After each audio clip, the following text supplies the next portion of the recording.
So hello everyone, welcome to Engineers Career Point platform. My name is Gurvinder. So आज का जो मेरा video है वो बहुत इंपॉर्टेंट है आप सभी के लिए। It is related to the summer internship. अभी मेजॉरिटी ऑफ द कॉलेजेस में एग्ज़ाम कंप्लीट होने वाले हैं, तो उसके बाद इंटर्नशिप होता है। कुछ स्टूडेंट ऐसे होते हैं, कुछ कॉलेजेस ऐसे होते हैं जहाँ पे इंटर्नशिप नहीं होता है, वेकेशन होता है। तो उनके लिए तो बहुत अच्छा है इस टाइम को यूटिलाइज़ करना। ऑल्दो कि ये डिपेंड करता है, फर्स्ट ईयर के बाद, सेकंड ईयर के, थर्ड ईयर के बाद किसी का इंटर्नशिप होता है, किसी को वेकेशन होती है, डिपेंड्स। तो अब मेरे को आज का जो वीडियो है वो इस पर्पज़ से रिलेटेड है कि इस इंटर्नशिप का यार तुम्हें यूज़ क्या है, इसको सीरियसली लेना चाहिए, नहीं लेना चाहिए, या टोटली इसको प्रिपरेशन के लिए यूटिलाइज करना चाहिए, मेरे को उससे रिलेटेड है। तो अब इसको कैसे बैलेंस बनाना है तुम्हें अपनी प्रिपरेशन के साथ, वो मैं इसको बाद में कवर करेंगे। और उसके बाद एंड में मैं तुम्हें ये भी बताऊंगा कि हम लोग एक डेडिकेटेड मॉड्यूल भी प्लान कर रहे हैं इस समर सेशन के दौरान 2 महीने के लिए। वो कैसे होगा उसका भी मैं बताऊंगा डिटेल में। लेकिन ये सारी चीज़ों में जाने से पहले मेरे को आपको बताना है इस समर इंटर्नशिप का बेनिफिट, इस समर ट्रेनिंग का तुम्हें बेनिफिट क्या होता है। कुछ जगह पे 6 वीक का होता है, कुछ जगह पे 6 मंथ्स का होगा। देखिए, कहीं पे भी आप बैचलर के बाद कहीं पे भी अगर आप जाएंगे, चाहे वो जॉब से रिलेटेड है, चाहे वो हायर स्टडीज से रिलेटेड है, चाहे वो इंडिया में है, चाहे वो अब्रॉड में है, तो इंटर्नशिप का बहुत बड़ा रोल है। क्योंकि बीटेक में जब हम करते हैं, बैचलर जब हम करते हैं इन टेक्नोलॉजी या बैचलर ऑफ इंजीनियरिंग करते हैं, तो हम लोग वहाँ पे थ्योरेटिकल चीज़ें पढ़ते हैं। लेकिन जब आप इंटर्नशिप या ट्रेनिंग के लिए जब आप जाते हैं, तो वहाँ पे आपको पूरा प्रैक्टिकल एक्सपोजर होता है चीज़ों का। और जब आप कल को कहीं पे भी इंटरव्यू में जाते हैं, तो वहाँ पे वो ये चेक करता है, जो इंटरव्यूअर ये चेक करता है, एम्प्लॉयर ये चेक करता है कि इसने उस टाइम के दौरान लर्न कितना का किया, लर्निंग कितना का किया, आउटकम क्या रहा वहाँ से। तो पहला पॉइंट, अगर आप मेरे से पूछोगे कि सर इसको समर इंटर्नशिप को मेरे को सीरियसली लेना चाहिए या नहीं लेना चाहिए, आंसर इज यस, तुम्हें इसको समर इंटर्नशिप को सीरियसली लेना चाहिए। लेकिन दूसरा वे आउट क्या है कि सर अब ठीक है, मेरे को प्रिपरेशन भी करना है, उसका बेस्ट यूटिलाइज कैसे करना है वो हम लेटर डिस्कस करेंगे। अब क्यों सीरियस लेना चाहिए, now let me take the all the example की जो भी तुम्हारे पास अच्छी करियर ऑप्शंस हैं जहां पे तुम्हें वो समर इंटर्नशिप के बारे में पूछेगा। सबसे पहले हम जॉब के बारे में डिस्कस करते हैं। Let us talk about the private organisations. Private company जब तुम्हारी प्लेसमेंट के लिए आती हैं, या मान लो सपोज तुम ऑफ कैंपस भी जाते हैं और अच्छी कंपनीज अगर तुम टारगेट कर रहे हो, तो वहां पे तुम लोग अपनी इंटर्नशिप के बारे में पूछते हैं वो। और अगर वो भी तब पूछेगा, नॉर्मली वो लोग पूछते हैं अगर सपोज आप उसको अपने रिज्यूमे पे मेंशन नहीं कर रहे हो, अगर तुम उसको अच्छे तरीके से करोगे डेफिनेटली तभी आपको कॉन्फिडेंस होगा उसको अपने रिज्यूमे पे लिखने का। तो आपको उसको रिज्यूमे पे लिखना है और तब लिख पाओगे अगर आपने उसको अच्छे तरीके से किया है। तो अगर अच्छी कंपनी में जा रहे हो, तो प्राइवेट भी जाए है चाहे वो गवर्नमेंट है, वो पूछेगा। गवर्नमेंट में आप असिस्टेंट इंजीनियर की जॉब के लिए जा रहे हो, not for the junior engineer. Junior engineer में इंटरव्यू नहीं होता है। लेकिन अगर आप असिस्टेंट इंजीनियर गस्टेड ऑफिसर के लिए जा रहे हो, क्लास 1 ऑफिसर के लिए जा रहे हो, तो आपको वो इंटरव्यू वहाँ पे होता है हिमाचल में, हरियाणा में, पंजाब में, Jammu and Kashmir, JKPSC, HPPSC, PPSC, this HPSC, कहीं पे भी तुम जाओगे गस्टेड ऑफिसर के लिए, क्लास 1 ऑफिसर के लिए, तो तुम्हारा वहाँ पे इंटरव्यू होगा और वहाँ पे तुम्हें इंटर्नशिप से रिलेटेड वो पूछेगा। तीसरा, let us talk about the public sector. Public sector with GATE, without GATE, आप 99% ऑफ द पब्लिक सेक्टर में आपको इंटरव्यू होता है। 2-4 को छोड़ दीजिए, लाइक कोल इंडिया, NTPC, NHPC, इसमें इंटरव्यू नहीं होता है। लेकिन otherwise 99% of the public sector में इंटरव्यूज होता है। और अगर आप इमीडिएटली पास्ड आउट हैं या 1-2 साल के अंदर पास्ड आउट हैं और आपका कोई जॉब एक्सपीरियंस नहीं है, तो आपसे वो आपका इंटर्नशिप से रिलेटेड पूछेगा कि अच्छा बताइए आपने इंटर्नशिप में क्या किया, आपने प्रोजेक्ट क्या किया। अब प्रोजेक्ट में भी 2 तरीके होते हैं करने के, एक इंटर्नशिप के दौरान हम प्रोजेक्ट करते हो, एक कॉलेज प्रोजेक्ट करते हो। तो वहाँ पे इंटरव्यूअर के सामने इस प्रोजेक्ट का ये मतलब नहीं होता कि वो इंटर्नशिप में किया या कॉलेज में किया, प्रोजेक्ट इज प्रोजेक्ट। तो इस कारण से ये दोनों पर्पस आपके सॉल्व हो जाएंगे कि इंटर्नशिप में अगर आप प्रोजेक्ट कर ले तो बहुत अच्छी है, क्योंकि उसके थ्रू इंटर्नशिप जस्टिफाई हो जाती है। तो आप इंटर्नशिप को बहुत सीरियसली आप लोगों को लेना है। अब पॉइंट ये आता है कि सर अब ठीक है, आप लोगों ने सर सेमिनार्स किए, हमें गेट का अवेयरनेस दिया, बाकी और एग्जाम्स का अवेयरनेस दिया, तो हम इसको यूटिलाइज कैसे करें। अच्छा, मैंने अभी डिस्कस किया जॉब के बारे में। Before I come to that point, मैं अब आपको हायर स्टडीज के बारे में भी डिस्कस करते हैं। Let us come to the higher studies. क्या क्या ऑप्शन होता है तुम्हारे पास? MTech का ऑप्शन होता है, MS का ऑप्शन होता है, डायरेक्ट PhD का ऑप्शन होता है। MS और डायरेक्ट PhD में तो बहुत बड़ा रोल है। स्टूडेंट मेरे को ये बोलते हैं कि सर हमने रिसर्च नहीं किया कोई अपने बैचलर के दौरान, तो मास्टर्स या डायरेक्ट PhD में जब हम जाएंगे तो वहाँ से तो मेरे से पूछेगा रिसर्च। देखो, रिसर्च से रिलेशन नहीं है। बैचलर जो कोर्स है वो आपका रिसर्च ओरिएंटेड नहीं है। मास्टर्स और PhD कोर्सेज आपके रिसर्च ओरिएंटेड नहीं होते हैं। लेकिन डेफिनेटली यस, जब आप इंटरव्यू में जाएंगे वो पूछेगा कि आपने क्या प्रोजेक्ट किया।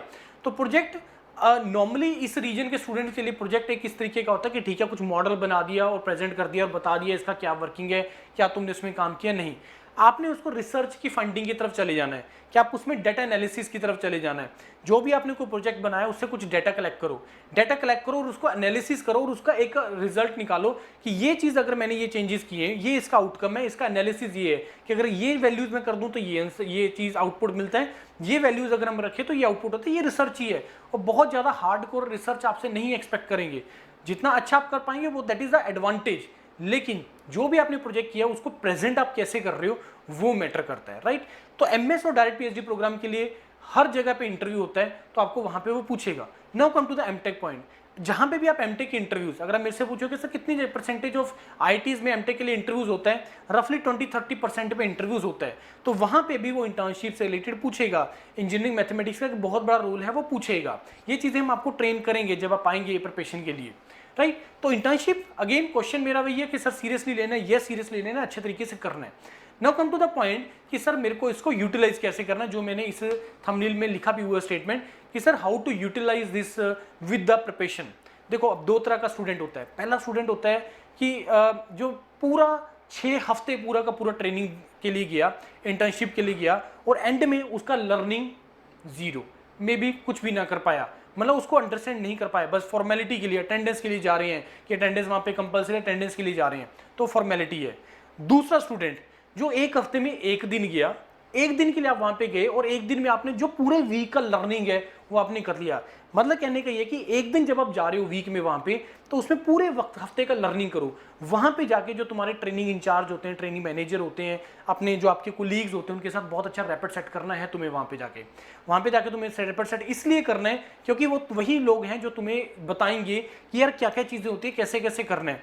तो तुम्हें क्या करना है, स्मार्ट वर्क करना है। हफ्ते में एक दिन जाओ और पूरे हफ्ते का लर्निंग करके आओ ढंग से। तो मेरे को बताओ, दो स्टूडेंट, पहला स्टूडेंट 6 हफ्ते के लिए गया, आउटकम जीरो, लर्निंग जीरो। दूसरा स्टूडेंट 6 हफ्ते में मे बी 8-10 दिन गया और उस 8-10 दिन में आपने पूरा का पूरा यूटिलाइज कर लिया, पूरा का पूरा लर्न कर लिया, पूरी की पूरी अंडरस्टैंड कर लिया कि यस मेरे को अब इसको ऐसे कॉलेज में प्रेजेंट करना है और कल को जब मेरा इंटरव्यूज होगा तो मेरे को ऐसे प्रेजेंट करना है।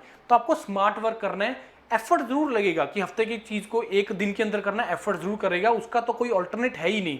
मेहनत का, हार्डवर्क का कोई ऑल्टरनेट है ही नहीं, वो तो तुम्हें करना ही है, तभी तुम्हें एक अच्छा आउटकम मिलेगा, अदरवाइज नहीं मिलेगा, राइट। नाउ तो आई थिंक आप मेरा अंडरस्टैंड कर गए हैं। आपको यूटिलाइज करना है, कैसे यूटिलाइज करना है, हफ्ते में एक दिन जाना है और उसमें आपको पूरा उसको उस इंटर्नशिप के लिए देना है। पीछे बचे 6 दिन, अब 6 दिन को प्रॉपर यूटिलाइज करो प्रिपरेशन के लिए।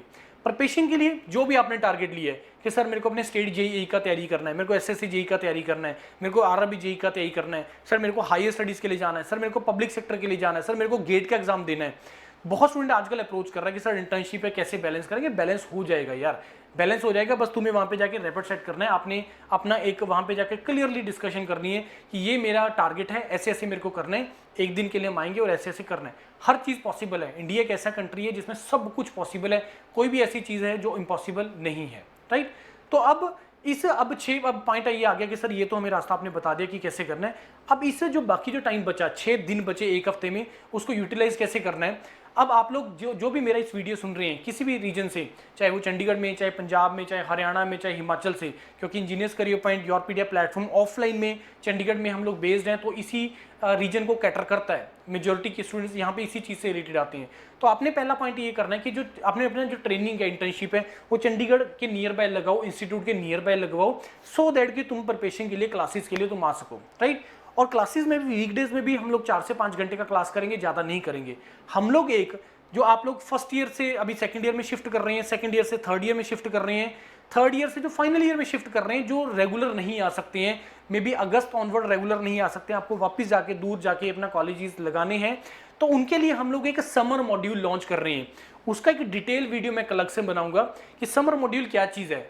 समर मॉड्यूल रफली मैं आपको बता रहा हूँ, समर मॉड्यूल एक 2 महीने का मॉड्यूल होगा, जिसमें तुम्हें हफ्ते में 6 दिन आना है, एक दिन तुम्हें अपनी इंटर्नशिप के लिए भी जाना है, और उस 6 दिन 6 हफ्ते के लिए तुम आओगे, रफली 35 से 40 दिन में हम लोग तकरीबन 45 टू 50 मार्क्स, 55 मार्क्स तक मैं लेके जाने का उसको कोशिश करूंगा।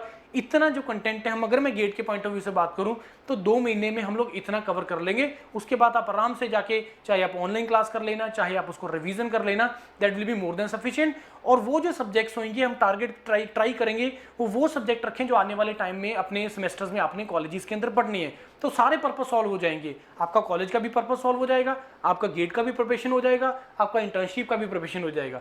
तो इसी तरीके से हमें टाइम को यूटिलाइज करना है। मैं इसका एक डिटेल वीडियो बनाऊंगा कि what this summer module is all about, उसका कैसे शेड्यूल्स रहेंगे, कैसे कैसे किस टाइम पे क्लासेस रहेगा, कब से हम लोग बैचेस स्टार्ट कर रहे हैं। ऑल्दो की बैचेस हमारे 1st, 2nd, 3rd, 4th week of June and 1st और 2nd वीक ऑफ जुलाई तक हमारे जो है एडमिशन्स ओपन है। तो आप आके यहाँ पे अपना एडमिशन कर सकते हैं, कोई भी क्वेरी आके आप अपना कर सकते हैं। और इस वीडियो के डिस्क्रिप्शन में गूगल फॉर्म है अबाउट दी समर मॉड्यूल। जो भी आप लोगों में रेगुलर या समर या जैसे भी प्रॉपर यूटिलाइज करना चाहते हैं, आप मेरे को बताओगे कॉल करके कि सर मेरे पास 40 दिन है, बताओ कैसे यूटिलाइज करूँ। सर मेरे पास 60 दिन है, कैसे यूटिलाइज करें। सर मेरे पास 30 दिन है, कैसे यूटिलाइज करें।